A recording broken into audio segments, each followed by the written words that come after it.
महाभारत के युद्ध में श्री कृष्ण की चतुराई और धनुर्धर अर्जुन की वीरता ने अहम भूमिका निभाई थी। यदि पांडवों की ओर से श्री कृष्ण और अर्जुन दोनों नहीं लड़ रहे होते तो शायद पांडवों की विजय संभव ही नहीं होती। पर क्या आप जानते हैं कि महाभारत के युद्ध में मुख्य भूमिका निभाने वाले अर्जुन स्वर्ग यात्रा पर जाने से पहले एक बार पहले ही मर चुके थे। यानी अर्जुन की जिंदगी में 2 बार मृत्यु हुई थी और उनकी उस मृत्यु के समय देवी गंगा जोर जोर से ठाके मारकर हंसने लगी। मगर ऐसा क्यों हुआ? अर्जुन की मृत्यु पर माँ कुंती रो रही थी और उसी बीच देवी गंगा हंस पड़ी। ये देखकर आश्चर्य होता है। खुद एक माता होने के बावजूद देवी गंगा दूसरी माता के दुख पर ठाके क्यों लगा रही थी? कथा के अनुसार युद्ध समाप्त होने पर पांडवों की जीत हुई और हस्तिनापुर की गद्दी पर युधिष्ठिर बैठे।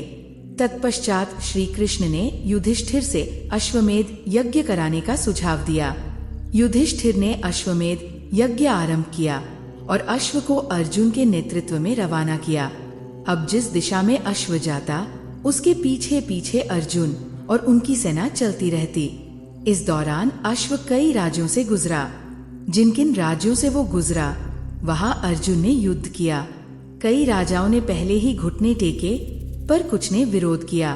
तब अर्जुन और उसकी सेना ने युद्ध किया और कई राज्यों को विजय कर अर्जुन आगे बढ़ता गया।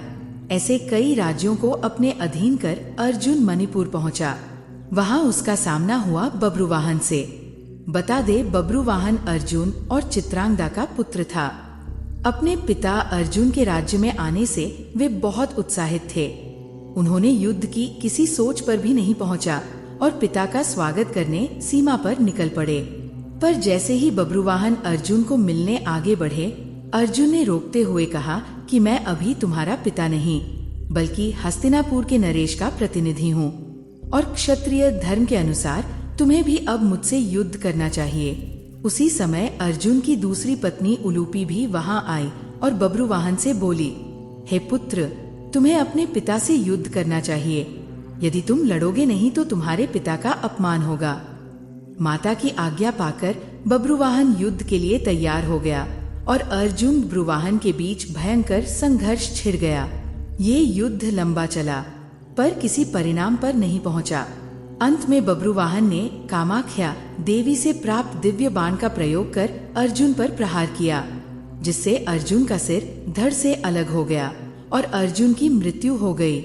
अर्जुन की मृत्यु देखकर हस्तिनापुर की सेना स्तब्ध रह गई। ये खबर तुरंत श्री कृष्ण और हस्तिनापुर तक पहुंची। मणिपुर पहुंचकर श्री कृष्ण और माता कुंती ने अर्जुन को जमीन पर पड़ा देखा।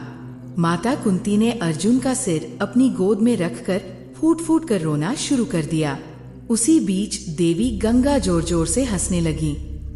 माता कुंती की करुण वाणी और आंसुओं के बीच देवी गंगा बोली, हे कुंती, तुम व्यर्थ में क्यों रो रही हो? तुम्हारे पुत्र अर्जुन को उसके कर्मों का फल मिला है। उन्होंने आगे कहा, मेरा पुत्र भीष्म अर्जुन को पुत्र सा स्नेह करता था, फिर भी अर्जुन ने शिखंडी का सहारा लेकर मेरे पुत्र भीष्म का वध कर दिया था। उस समय मैं भी ऐसे ही रोई थी जैसा तुम आज कर रही हो, पर मैंने उसके बदले की उलझन निकाली, क्योंकि बब्रुवाहन ने जिस कामाख्या देवी के बाण से अर्जुन का सिर काटा वह मैंने ही उसे दिया था। देवी गंगा के इन शब्दों में बदले की भावना स्पष्ट झलकती थी। ये सुनकर श्री कृष्ण आश्चर्यचकित हुए और बोले, हे देवी, आप किससे बदला ले रही हैं? क्या आप अर्जुन या उसकी माता से प्रतिशोध लेंगी? एक माता कैसे किसी अन्य माता के दुख का बदला ले सकती है? देवी गंगा ने श्री कृष्ण से कहा, वासुदेव, तुम जानते हो कि अर्जुन ने मेरे पुत्र का वध किया था, वह भी तब जब मेरा पुत्र निहत्था था। यदि अर्जुन का ऐसा आचरण अनुचित था तो मैंने अपने पुत्र के द्वारा उसका वही बदला कराना क्या गलत किया? श्री कृष्ण ने कहा, पितामह भीष्म ने स्वयं ये जाना था कि यदि वे जीवित रहकर युद्ध करेंगे तो उन्हें कौरवों की तरफ से युद्ध में आना होगा और उस स्थिति में पांडवों की विजय असंभव हो जाएगी।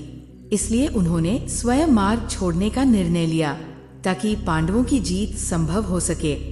उन्होंने आगे बताया कि जब अर्जुन का सामना बब्रुवाहन से हुआ तब भी अर्जुन ने बब्रुवाहन पर नहीं कूदा, वह केवल प्रहारों को रोके रखा।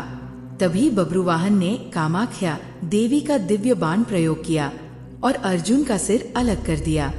श्री कृष्ण के तथ्यों को सुनकर देवी गंगा विचलित हुई और उन्होंने श्री कृष्ण से अर्जुन को पुनः जीवित करने का उपाय पूछा।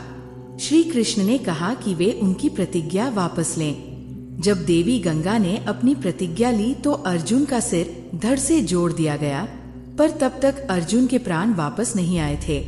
फिर श्री कृष्ण ने अर्जुन की दूसरी पत्नी से नागमणि लेकर अर्जुन को पुनः जीवित कर दिया। महाभारत में धर्म युद्ध जिताने के लिए जिन योद्धाओं को मारना जरूरी था, उनमें भीष्म पितामह एक प्रमुख योद्धा थे।